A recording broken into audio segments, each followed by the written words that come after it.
Hello learners, welcome to let's explore channel on YouTube. यहाँ पर आपको एमए एजुकेशन से रिलेटेड नोट्स प्रोवाइड किए जा रहे हैं। Unit 2 education as a field of knowledge. Unit 1 के भी नोट्स मैंने अपलोड कर दिए हैं, तो वो भी आप देख सकते हैं। इस चैनल को सब्सक्राइब कर लीजिए। लाइव सेशंस भी इस चैनल पर स्टार्ट होने वाले हैं, जो आपको हेल्प करेंगे एग्जाम प्रिपरेशन में। दिसंबर के एग्जाम दे रहे हैं, तो आपके लिए ये हेल्पफुल होने वाले हैं। फर्स्ट पॉइंट जो आता है हमारे पास, concept and meaning of knowledge and discipline. Discipline यहाँ हमारे पास जो टर्म यूज़ हुई है, अनुशासन के लिए नहीं हुई, बल्कि जो हम सब्जेक्ट या कंटेंट बोलते हैं उसके लिए यूज़ हुई है। नॉलेज जो है हमारे पास क्या है, जो भी वो एनवायरनमेंट के साथ इंटरेक्शन करता है और उसका जो इंटरप्रिटेशन होता है, वही उसकी नॉलेज कहलाती है। इसमें हमारे पास डिफरेंट अप्रोचेज हैं लाइफ को अंडरस्टैंड करने के लिए, और वैरायटी ऑफ डिसिप्लिन से ये प्रोड्यूस होती है। यानी कि वैरायटी ऑफ सब्जेक्ट्स वगैरह, कंटेंट वगैरह से ये जो भी हमारे पास परसेप्शन फॉर्म होगा, वही हमारी नॉलेज कहलाएगी। Different approaches to classification characterization of knowledge are, जो अप्रोचेस हैं उनको 3 क्राइटेरिया में डिवाइड किया हुआ है। डिसिप्लिन में फॉर्म ऑफ नॉलेज और रियलिज्म ऑफ मीनिंग। डिसिप्लिन जो है एक ऑर्गेनाइज बॉडी है, जिसमें एक लॉजिकल स्ट्रक्चर होता है, उसमें कंसेप्ट होते हैं, जनरलाइजेशन होता है, उसमें डोमेन मेथड और ट्रेडिशंस भी फॉलो होते हैं। डिसिप्लिन जो होता है उसकी कैरेक्टरिस्टिक्स मेन किया जाता है उसका एक स्ट्रक्चर। अगर हम स्ट्रक्चर ऑफ डिसिप्लिन की बात करें, तो उसमें स्ट्रक्चर्स को 3 कैटेगरी में डिवाइड किया गया है। फर्स्ट आपका आता है डोमेन।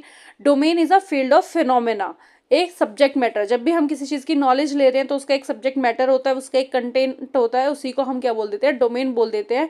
उसी को क्या है, different aspects of reality, scientific और लॉजिकल डोमेन ही हमारे पास होता है एक किसी भी डिसिप्लिन का। मेथड है, every discipline has its own method, mode of inquiry, accept set of rules by which to validate it. एक हमारे पास हर सब्जेक्ट का, हर डिसिप्लिन का एक मेथड होता है, जिसके थ्रू हम कोई नॉलेज को गैदर कर सकते हैं। हिस्ट्री ऑफ अ डिसिप्लिन भी इंपॉर्टेंट टॉपिक है। ये इसका एक स्ट्रक्चर का पार्ट है कि हमारे पास एक डिसिप्लिन है, उसकी कुछ ना कुछ हिस्ट्री होती है। It is to define some degree of domain and rules and philosophy of that discipline. Next है नॉलेज, जो है हम उसको सेट ऑफ एसेशंस और वेरीफाइबल ट्रुथ्स भी बोल सकते हैं, जिसको क्लेम कर सकते हैं, रिसर्चर्स वगैरह क्लेम करते हैं, और उसका एक उसी के बेसिस पर एक डोमेन को बिल्ड करते हैं। इसके हमारे पास 2 स्ट्रक्चर आ जाते हैं।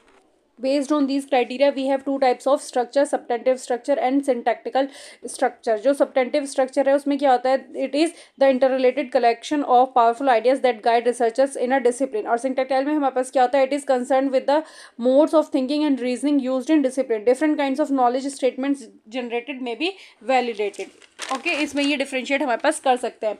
नॉलेज जो है हमारे पास क्या है, प्रोडक्ट है किसका, जो भी सोशल स्ट्रक्चर है, यानी कि सोसाइटी का जो भी स्ट्रक्चर है, उसका जो प्रोडक्ट माना जाएगा वही उसकी नॉलेज मानी जाएगी। जहाँ वो हमने उसमें सोशल स्ट्रक्चर में रहकर जो भी कुछ सीखा है, वही हमारी नॉलेज फॉर्म हो जाती है। The production of knowledge within a discipline has psychological, sociological as well logical aspects. 3 aspects हमारे पास होते हैं, साइकोलॉजिकल, सोशियोलॉजिकल और लॉजिकल एस्पेक्ट्स होते हैं किसी भी नॉलेज की। नॉलेज को हम 3 कैटेगरीज में डाल देते हैं। फर्स्ट है हमारे पास प्रोपोजिशनल, नेक्स्ट है प्रोसीजरल, और नेक्स्ट इज डायरेक्ट। जो हमारे पास प्रोपोजिशनल नॉलेज है वो क्या है, नॉलेज दैट और नॉलेज ऑफ व्हाट, यानी कि हम किसी भी चीज़ के बारे में वो क्या है, उसी चीज़ को हमारे पास क्या होता है, वो प्रोपोजिशनल नॉलेज कहलाई जाती है, जो एक ट्रू स्टेटमेंट की फॉर्म में हमारे पास होती है। प्रोसीजरल नॉलेज क्या है, जिसमें नॉलेज ऑफ हाउ, यानी कि जो जी चीज़ें हो रही हैं वो कैसे हो रही हैं, knowledge of how to do things. Third हमारे पास आता है direct knowledge, knowledge of person one's own mental states. ये इंपॉर्टेंट टॉपिक आता है, इसमें डिफरेंस भी आ जाता है, तो आप इन तीनों को कर सकते हैं कि प्रोपोजिशनल नॉलेज और प्रोसीजरल नॉलेज और डायरेक्ट नॉलेज में क्या डिफरेंशिएट है। इसका जो भी है हमारे पास, इनका बेस जो होता है 3 टाइप्स ऑफ नॉलेज का, सबका बेस हमारे पास क्या है, वही प्रोपोजिशनल नॉलेज ही है, यानी कि knowledge of what. Knowledge of what के लिए, यानी कि हम किसी चीज़ के बारे में नॉलेज लेना चाहते हैं, तो हमें पता चलेगा कि वो चीज़ कैसे हो रही है और वो कैसे हमें अफेक्ट कर रही है। तो तीनों का बेस यही है। Proposition can be looked at into 2 ways. First is from the point of view of whether it contains any factual content, gives factual information. अगर कोई चीज़ हम सीख रहे हैं, कोई किसी चीज़ के बारे में नॉलेज ले रहे हैं, तो वो फर्स्ट पॉइंट क्या आ जाता है उसमें, कि वो फैक्चुअल कंटेंट है, उसको हम वैलिडेट कर सकते हैं या नहीं कर सकते हैं। सेकंड जो है हमारे पास, उसके ट्रूथ और फॉल्स क्या है, उसके बेसिस पर ही हम नॉलेज को गेन करते हैं, गैदर करते हैं। तो हमारे पास प्रोपोजिशन को 2 बेसिस पर माना गया है। एक बेसिस है उसका क्या है, फैक्चुअल कंटेंट है, और दूसरा है कि वो ट्रू है या फॉल्स है। Propositions are factual info based. Propositions जो होती हैं वो फैक्ट बेसिस पर होती हैं।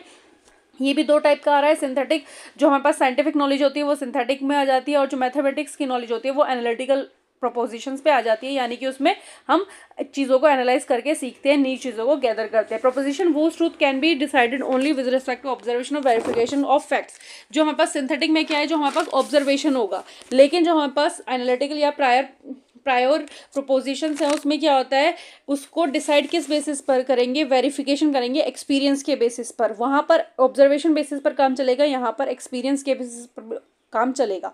नेक्स्ट हमारे पास क्या आता है, पॉल एच हिस्ट है, इसने भी थीसिस ऑफ डोमेन दिया था, ठीक है। उसने जो हमारी लॉजिकल डिस्टिंक्ट फॉर्म है उसको 7 टाइप्स में डिवाइड किया था। Formal logics, mathematics, physical science, human science and behaviour, religious knowledge, philosophical knowledge और एस्थेटिक्स। ये इंपॉर्टेंट हो जाता है, जो हमारी नॉलेज को 7 क्राइटेरिया में डिवाइड किया गया है। फिजिकल साइंस होती हैं, ह्यूमन साइंस होती हैं, जिसमें हिस्ट्री वगैरह, मोरल अंडरस्टैंडिंग वगैरह हो जाती है हमारे पास। रिलीजियस नॉलेज भी हमारे पास इंपॉर्टेंट पार्ट बन जाता है। नेक्स्ट है हमारे पास, इसमें जो है डिफरेंट फॉर्म्स होते हैं, इसमें क्राइटेरिया इन्वॉल्व होता है। The involve certain central concept and that are peculiar to the form. They are different types of concept that characterise different forms of knowledge. They have distinct with logical structures. The concepts that occur within different network where relationship determine what meaningful propositions can be made. They have distinctive criteria for truth in terms of which their propositions are tested. They have developed particular techniques and skills for production of true propositions. ये features हैं, इनको आप एक बार go through ज़रूर कर लेना। Main यही है कि अब जब हम किसी नॉलेज को गेन करते हैं, गैदर करते हैं, उसके डिफरेंट कंसेप्ट्स होते हैं जो हम फॉर्म्स ऑफ नॉलेज के वे में अपने माइंड में फॉर्म करते हैं। उसका एक लॉजिकल स्ट्रक्चर होता है और वो डिफरेंट हमारी एक्सपीरियंसेस के थ्रू हमारे पास उसको वैलिडेट करते हैं कि वो ट्रू है या नहीं है। उसके लिए हमारे पास कुछ टेक्निक्स और स्किल्स का यूज़ करते हैं ट्रू प्रोपोजिशंस को बनाने के लिए। नेक्स्ट टॉपिक जो आपका आ जाएगा वो आ जाएगा typology of forms of knowledge और discipline. Basic discipline. Discipline is a form of learning that is structured in terms of a single type of truth criteria. Each discipline has its own network of concepts which are distinctive and unique in nature. इसको अगर explain किया जाए तो ये है कि कोई भी डिसिप्लिन होता है उसमें क्या होता है, single type of criteria he follow होता है और उसका कुछ एक कंसेप्ट्स वगैरह सिमिलर होते हैं। जैसे मैथ्स के कंसेप्ट सिमिलर होंगे, एक दूसरे से रिलेट करते होंगे, साइंस के कंसेप्ट्स अलग होंगे। तो सब्जेक्ट वाइज, डिसिप्लिन वाइज हमारे कंसेप्ट्स और उसको जो है भी है लर्निंग का मेथड और स्ट्रक्चर भी सेम होता है, सिमिलर होता है, एक डिसिप्लिन में एक जैसा होता है। उनका एक लॉजिकल स्ट्रक्चर होता है और जैसे discipline of science consist of its own concepts, facts, principle, generalisation, laws and theories. Systematically built होते हैं, यानी कि उसमें एक सिस्टम फॉर्म होता है। पहले यहाँ से स्टार्ट होगा, नेक्स्ट स्टेज पे जाएगा, नेक्स्ट देन उसके बाद स्टेज पे जाएगा। कहीं भी बीच में से हम कोई भी डिसिप्लिन को सीख नहीं सकते, उसको हमें बेस बनाना पड़ेगा, एक सिस्टमिक वे में चलना पड़ेगा। उसकी एक फिलॉसफी होती है, हर डिसिप्लिन की अपनी एक फिलॉसफी होगी और उसके कंसेप्ट भी होंगे, उसी के अंदर इंक्लूडेड होंगे। Hist has gave us schema of forms of knowledge. His characterization has been criticized for his excessive stress on cognitive aspects of discipline and his categorization of art, moral, religion as propositional knowledge. His number of forms of knowledge have also been criticized. Too abstract to be learned. इसने abstraction पर या cognitive aspect पर ज़्यादा ध्यान दिया था तो उसको बहुत ज़्यादा अपोज किया गया था। The forms of knowledge classified by him are distinct disciplines or forms of knowledge. इसने maths, physical science, human sciences, history, religion, इन सबको डिफरेंट फॉर्म्स में डिवाइड किया था। Fields of knowledge, theoretical, practical, these may और may not be include elements of moral knowledge. इसने 2 parts में ही divide किया था उसको, फॉर्म ऑफ नॉलेज को और फील्ड ऑफ नॉलेज के फॉर्म में। The domain of human knowledge is regarded as a number of logically distinct forms based upon the nature of concepts and experiences involve. Next is applied disciplines और field. Knowledge of basic discipline are used, जैसे हमने अभी पढ़ा था हमारे पास 3 discipline थे, उसी में से बेसिक डिसिप्लिन को यूज किया गया था। Scientific and industrial knowledge is used in technological application. Applied area bio engineering, biotechnology, applied physics, environmental biology, medical sciences, ये सब हमारे पास अप्लाइड फील्ड्स कंसीडर किए जाते हैं नॉलेज के। Knowledge advances, new specialisations are born with their roots in basic discipline and merge with other relevant areas. Okay, next है multidisciplinary और interdisciplinary areas. Interdisciplinary areas use one discipline or several disciplines as center of organizing curriculum. यहाँ पर हमारे पास central discipline एक ही होगा, बाकी उसके curriculum को ऑर्गेनाइज करने के लिए बाकी उसके पार्ट्स को यूज़ किया जाएगा।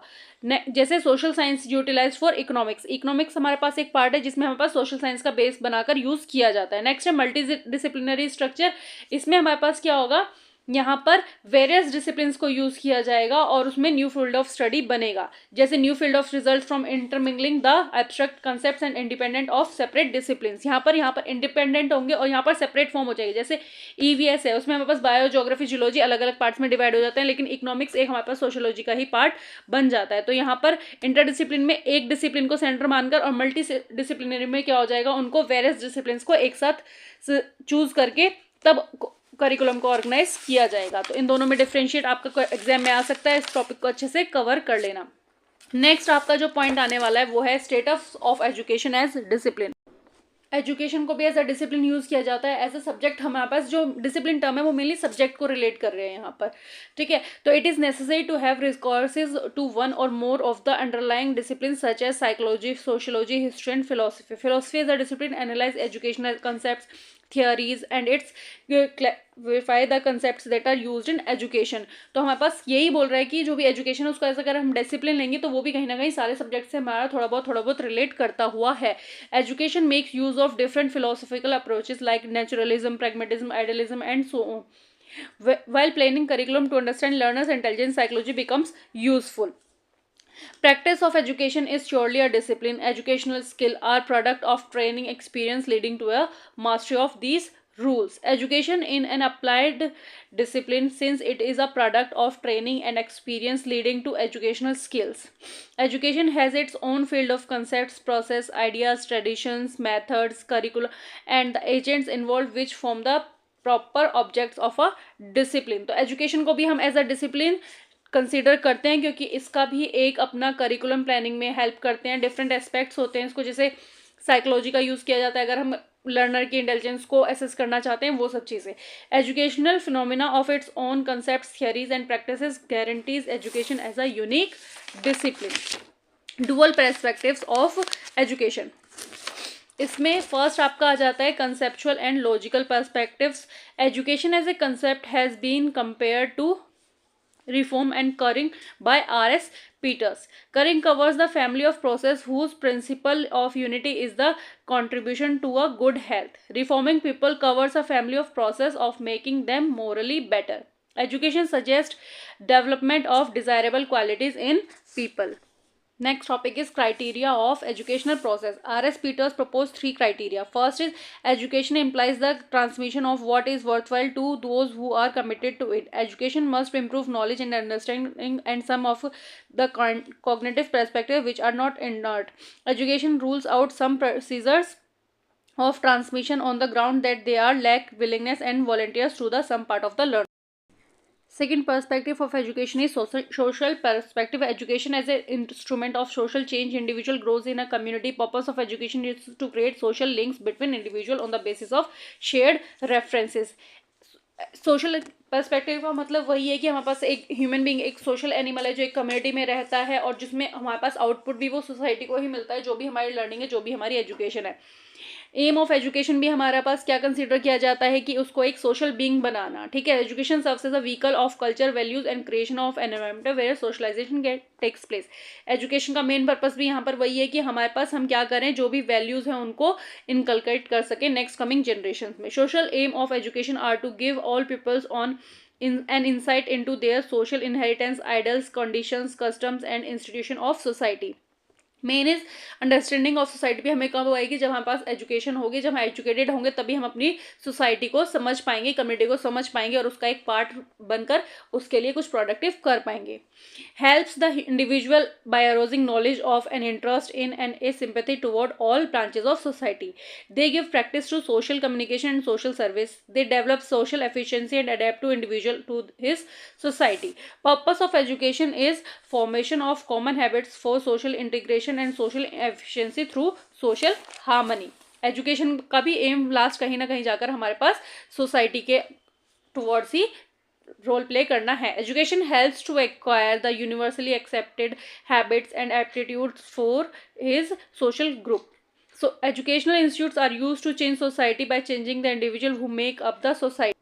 Education serves to achieve these social outcomes through its multipurpose activities. तो एजुकेशन हम इसी टाइप से प्लान करते हैं जिसमें हमारे पास एक्टिविटीज़ में लर्नर और टीचर दोनों को ही क्या हो, सोसाइटी के लिए एक अलग प्रिपरेशन ना करनी पड़े और वो सोशल एम्स को भी उसमें ही इन्वॉल्व करके कुछ न्यू लर्निंग कर सके। Okay, thank you for watching this video and subscribe this channel for more such videos.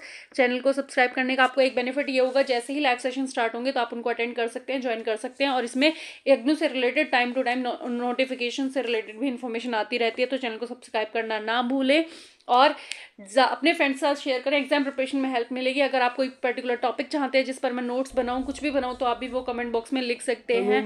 Education में आप किसी भी फील्ड से हो तो उसको भी आप मुझे बता सकते हैं, मैं यहाँ पर उसको कवर करने की ट्राई करूंगी। Thank you for watching this channel.